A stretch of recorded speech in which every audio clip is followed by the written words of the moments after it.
21st Century Entrepreneurship with Martin Piskarik.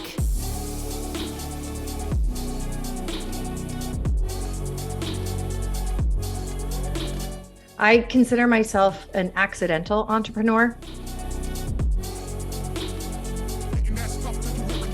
I started my company in New York City working for big corporations and big brands, 17 Magazine. I was part of the original group that developed the New York Times Digital.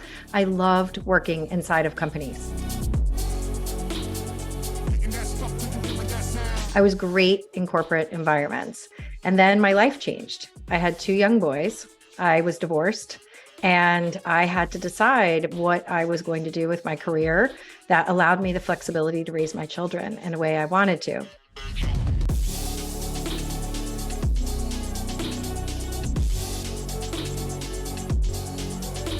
So I was fortunate enough to have some angel investors for 1 year. They were my parents and said, can you be self-sufficient within 1 year? You've always exceeded our expectations. Can you do it here? Can you build a company? So I did not set out to be an entrepreneur, to be a CEO and scale a company. I have been focused on supporting my family, and this was the best route. Miami was the outpost for a lot of American companies, Latin American divisions. I was not a fluent Spanish speaker, but I had had a very good job for 4 years working for the second largest financial institution headquartered in the state of Florida at the time. So I had good corporate experience in Miami and I had some connections.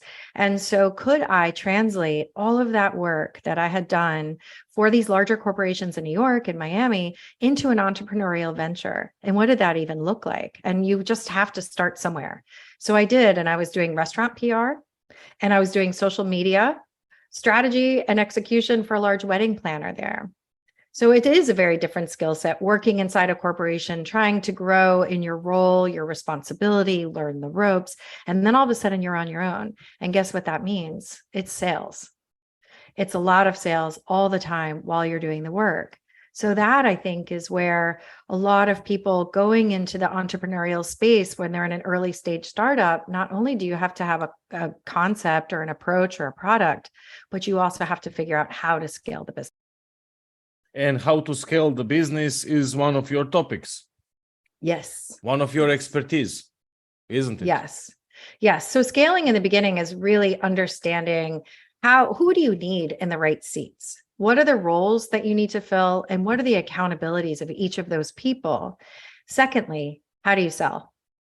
Who are you going after? Who is your ideal client that you can fulfill with these people in the right seats, right? So mine as a service business, there's a seesaw. That's operational versus sales. You have to bring on the clients. You have to bring the people in to service the clients. You can't bring the people in much earlier than you bring in the clients unless you've capitalized the business. We bootstrapped it. So it's that balancing, bringing clients, bringing people on at the same time, and then creating process around that, right? So process is a big part of scaling a business. And my advice to entrepreneurs is really early stage is act like a big company, even though you're small and just growing, right? Get your financial model in order, use outside help if you need, and understand your cash flow position and what resources you have to scale, because you often can't scale without the funds. So that is a professional services firm with Wild Coffee. We're doing outsourced marketing strategy for clients. When do we bring on the clients? When do we afford the people? What does our pricing structure look like? What is our cash flow position? And trying to scale it that way, all while building process and culture in a distributed model as a single mom. So that part's always there.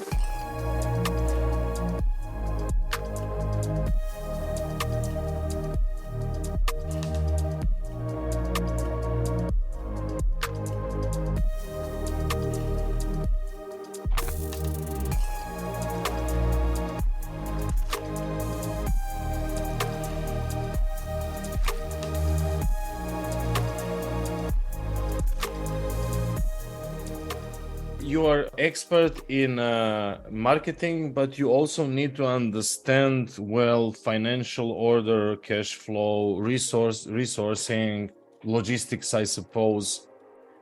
What's your business model? How do you make money? Well, it's my vision to transform the in-house marketing model. Today, in a digital-first environment, it is really difficult for companies to have in-house marketing teams to cover all the skill sets necessary to grow. So while coffee offers a fractional CMO model, right? Every company, we believe, needs a CMO, but they can't necessarily afford one. So we come in and do that strategy piece with CEOs and executive leadership teams. We put together plans and strategies. And then guess what? We have our own in-house creative agency and series of in-house marketers that you can use on a fractional basis to execute on those plans. We have many clients who actually do not have any in-house marketing folks, and they're upwards of $30 million a year in revenue. They outsource all of it to us. It's not only more effective from a cost model perspective, but you get all of the services you need under one house. You can't have them in-house. You hire 4 people, you still have 7 more people that you need that you haven't covered those skill sets or those needs for a marketing team. So go ahead. So it's outsourced. And I think that is the key for a lot of areas of business, right? I'm sure a lot of entrepreneurs outsource their CFO services and accounting and bookkeeping. They outsource their HR services. So we started a sister company called Wild Coffee HR. Same model. Everyone needs employee playbooks, recruiting needs, policies, and just general consulting. You don't have to have that team in-house. It's very easy to outsource your HR as it is marketing. And all of that is even better with new AI technology, I suppose. Yes, well, AI is playing an interesting role in the business right now. We were recently at the International Franchise Association show and doing some roundtable work and hearing how people are using AI and people are using things like Chat GPT. And at first, my team, I have a series of 5, 6 content writers in-house at Wild Coffee, and they were threatened by it. And they were sort of confused at the role of Chat GPT and the Jasper marketing overlay on it and said, are we going to lose our jobs? And I think absolutely not, first of all. And it helps people scale. I believe that it has quadrupled their productivity to get baseline content developed. And then you add a lot of the nuance, you add client specific goals, but it really gives you that foundation to work with and that initial research and development phase. AI from a marketing automation standpoint and data gathering perspective is really helping us understand at an individual franchise location, which some of our clients are, who's walking through the door, what interests them on social media, and then to build audiences based on that. So it's not a one-to-one in that case, going through privacy laws. It's really delivering relevant messages to relevant people that they would care about. And we're just getting such granularity with data that helps us be more effective for our clients and waste less money. And when you say we, what was the process from I, solo mother, to we as a team? Did you had any specific daily routine? Is there sport involved? Special focusing techniques? How did you cope with day-to-day life in that transformation period? Well, I think it helps me that I'm an extrovert and talking about business is a passion of mine.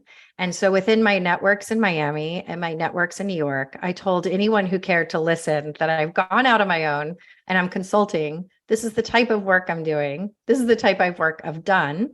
And I actually met someone in a coffee shop who was at University of Miami, who was my first employee as an intern.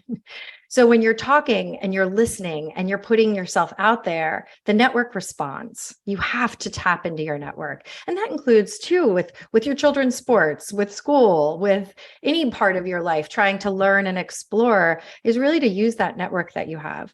Then I called my former boss and the person who hired me in Miami into my job I worked with for 4 years. And he said, I really want to do this too.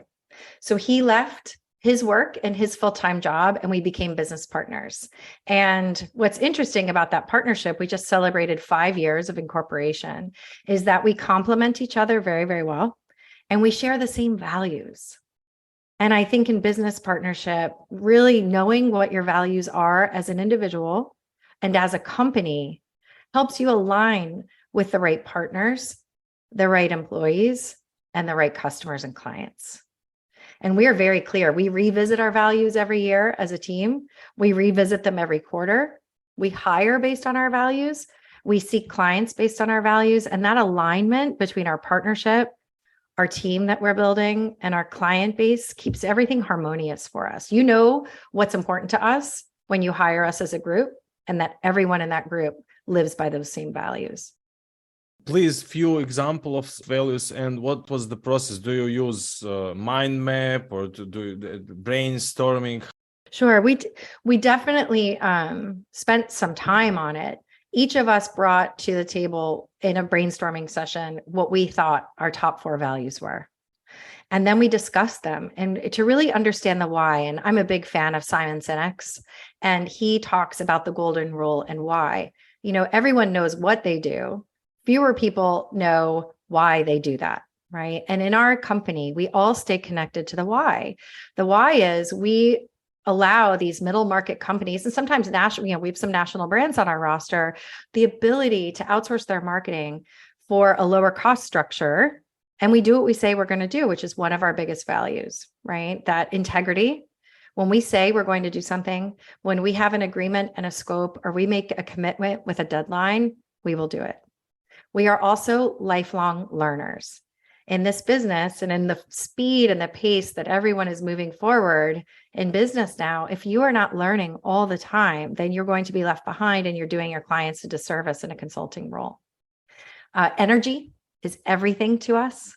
In this environment, you have to be able to pivot very quickly. Our clients' needs are changing. Their businesses are changing. You can't go down one path and think that you can stay on that path. The ability to pivot is very important. And do you remember the time when we used to actually do 1-year plans, 3-year plans? We plan our business that way, revenue-wise, customers, employees, but it's really hard to do longer-term planning in this environment. So what's 90 days? What's 180 days? And let's pivot as we need.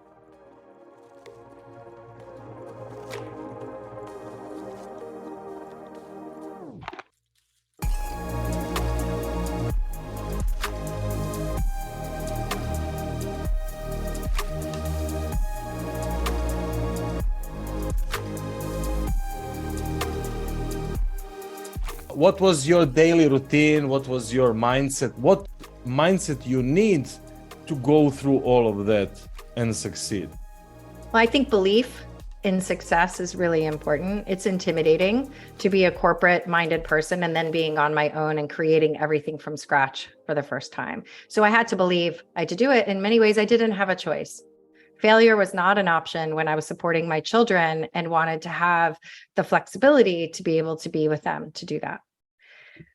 From a routine perspective, I believe that waking up very early is important. And it's something that I teach my teenage sons, which is antithetical to a teenage child's behavior. But as they go through life, I believe that getting up and reflecting and having some quiet solitude before the sun rises, and then to move. I believe that our bodies are designed to move. I exercise every day at 5:30 in the morning.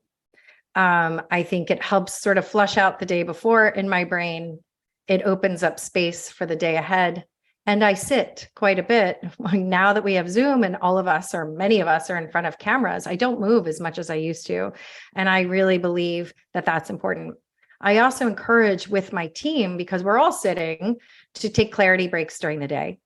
I don't believe that we create enough space in our minds to innovate and think, because the speed and the pace of the information coming in via email, via chat, via request, via meeting is so structured and so voluminous that taking time to walk, to sit, to think, and they will actually block it on their calendars too. I'm taking 2 hours to research and think, and that's, our clients need that from us.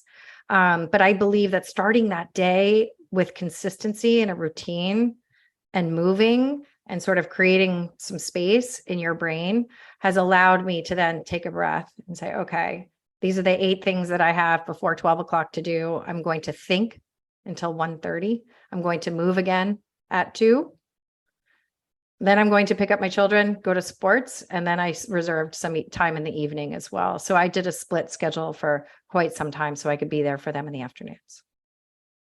So that contact with yourself equals authenticity, among other things. And if I understood you well, for you, authenticity and transparency in branding and marketing are important things, important topics. How do you help clients achieve this in their messaging? And what do you think that authenticity is important per se? I think authenticity with branding is more important than ever. COVID stripped a lot of the veneer back. COVID stripped the fanciful, sort of inauthentic artifice away from brands. And people want to just know, is what you have and what you're saying something I can trust and right for me? So that is very important for us at the beginning of an engagement, working with a brand to really get to the heart and what we call the core message of who they are. And it's usually 3 to 4 words. Can you summarize a brand in 3 to 4 words? And that, for me, gets at the very, very essence of what it is. Then you build on positioning on top of that. Then you build on opening paragraphs and elevator pitches. Then you build visual and verbal identity on top of it, right? But that core message, we have a client who does tax preparing and bookkeeping for franchises. And it's a crowded market right now. But the insights they deliver and the people that they have to translate what comes out of those financial reports is their secret sauce. So their core message is your financial sensei. So it's something that is boring, but not boring anymore. Right. Exactly. Well, because most entrepreneurs don't expect that they're actually in accounting and HR when they start their own businesses, but that's what you are. Marketing is just one part of what I do, and it's what I love. But I am also in HR. I am also running an accounting team with an outsourced CFO, bookkeeping teams with my business partner who does a lot of that. And then HR. We're hiring, we're training, we're developing, right? So that's 75% of the journey. 25 is sort of my core capability and my zone of genius and what I've been very good at for a long time. But you have to be prepared to be very good at finance, accounting, HR, and sales. And I'm not sure that a lot of entrepreneurs anticipate that. Certainly I didn't.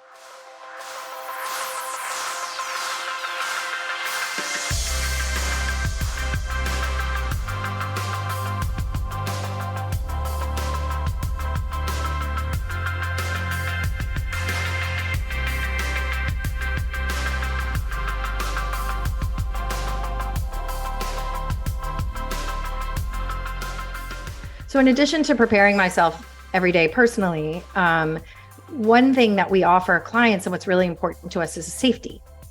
So when someone engages us for 6 months, 12 months, and we're responsible for all of their strategy, who's delivering that strategy and how do we ensure it's consistent across the organization? And how are we creating an environment for clients and team members that delivers results, right? Any digital agency or a lot of firms, so much of what all of us do is commoditized. But how do you break through that and create sort of a system where people are delivering consistent results in an environment that's fulfilling for them? So we've actually created something we call flip the turtle culture. And I saw a video on YouTube of a turtle on its back underwater, and you see all of the other turtles coming and surrounding that turtle and flipping it over and making it right. And I saw that and I said, this absolutely epitomizes the way my team works together and how my team surrounds a client to flip the turtle. So when I went to present this to them in an offsite meeting, we had flown everyone in last summer and we're all together in a room. I went to play the video and the video didn't work. So what did the turtles do? They all ran to the front of the room, helped me fix the link, and they didn't even know what the video was about. They had no idea. So we were sort of seeing that culture in action. And Flip the Turtle, we've written blogs about it, but I believe as leaders, you must see your team as whole people. You must create an environment for them that creates success. What does that mean? There's predictable process and systems and resources. And then the soft skills on top of that is kindness, compassion, promoting balance, promoting career development. Look at everyone on your team and say, first of all, how can I flip this turtle in their time of need so that they can flip the clients in their time of need? And then how do I create an environment that helps them learn and grow and thrive so they can create great work, so that I can create the best place for them to work and have the skills that they can go anywhere, but that they don't want to.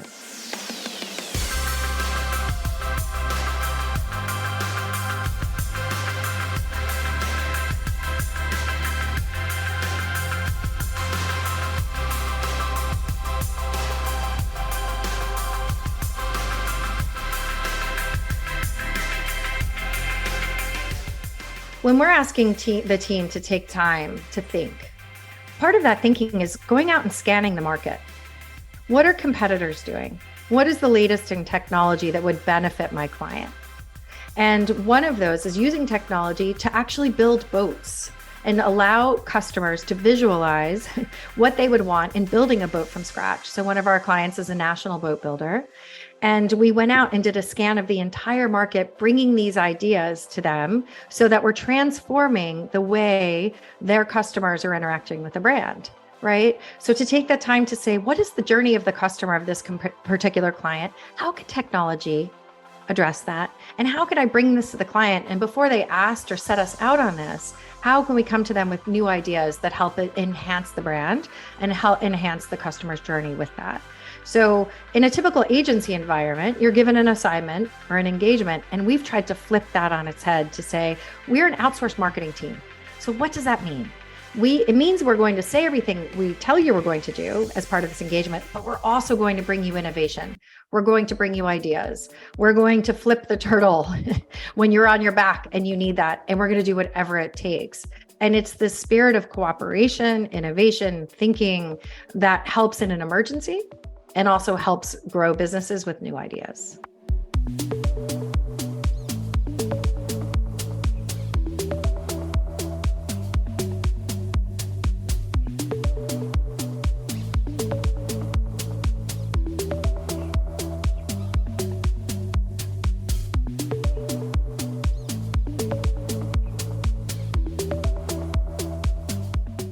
I think taking that time and looking at your current customers and their journey with any brand, right? To say, how are they finding us? What kind of experience do they have when coming to our website? When calling our 800 number, right? When asking for more information. And that's a great place to start, is to really look across that spectrum of client touch points and understand how you're addressing them. Are you giving them the information they need in the format when they want it? Is it easy to explore? Are you easy to reach? Or do they get sent into an IVR, that they can't even figure out how to get in touch with a human if that's part of your business? But to really look at what a customer needs and how you're addressing that, and then what actually is the implementation of that.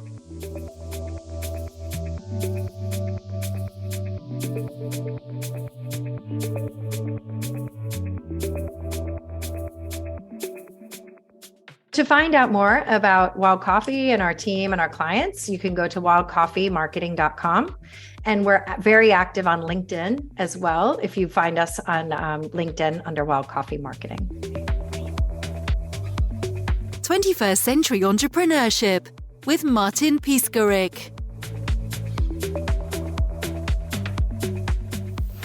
Imagine a space where triumphs, trials, and tales of entrepreneurship come alive.